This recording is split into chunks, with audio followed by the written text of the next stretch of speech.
Hi, this is Kelly from Kelly's Corner, and it's October, so we're going to talk about scary things. Well, not really scary things, but we're going to talk about fear. I would say all of us have a fear of some kind. It could be real, it could be imagined. So our fears can be based on our experiences, based on some trauma that we might have experienced in our life.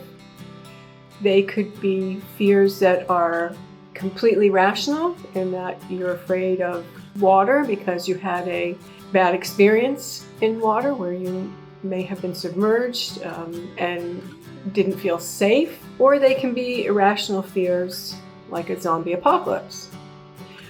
The fears that most of us have can be things like fear of flying, fear of heights, fear of dogs. One of the recurring anxieties or fears that people have is that of finances, right? We worry about finances when we're young. We worry about finances when we're trying to put our kids through sporting activities in school. As we age, we worry about finances. I'm going to have enough to retire. There is often with older people a fear of dying and what that will look like for them. A fear of losing your independence, whether it's having to move into assisted living or losing your driver's license and having to rely on other people. Some of our fears can be passed on. So if our parents, grandparents, siblings might have experienced something that caused them to develop a fear of something, they might very well pass that along. Some parents, though, may do the opposite. For instance, if a parent doesn't know how to swim, they're afraid of the water, but they can make sure that their child learns how to swim and has a comfort level with the water that they didn't have.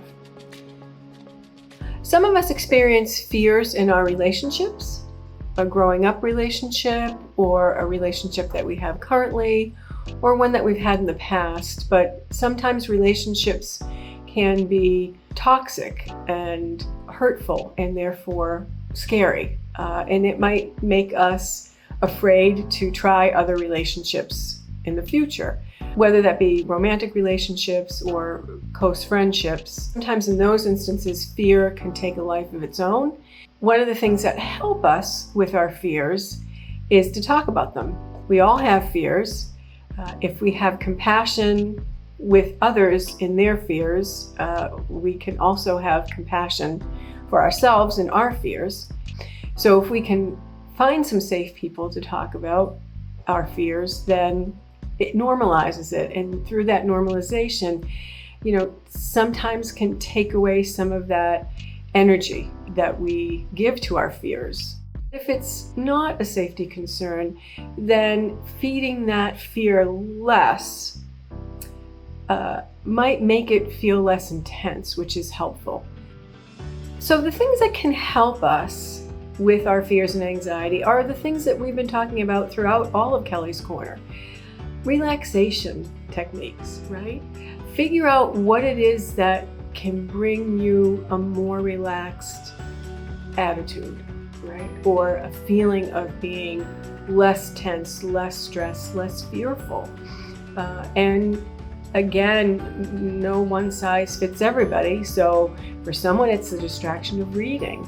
Others, it's talking to someone on the phone, doing yard work, building something, creating something, music, art, poetry, journaling, prayer, mindfulness, and the list goes on. Sometimes when we feel relaxed and we think about that which makes us afraid, we have that relaxation to help combat how intense that fear might feel, and that could help. Again, if you find that your fear is really impacting your life, then you probably should consider seeking professional help. Someone who's objective, who can understand as best they can your situation, and someone who isn't your friends or family that you can have a safe conversation with. Otherwise, like we've said before, be kind to yourself when thinking about the things that make you afraid. Be kind to others when they mention their fears to you. And just remember that if we have compassion with ourselves, we often have compassion with others, and that alone will help make our fears less intense.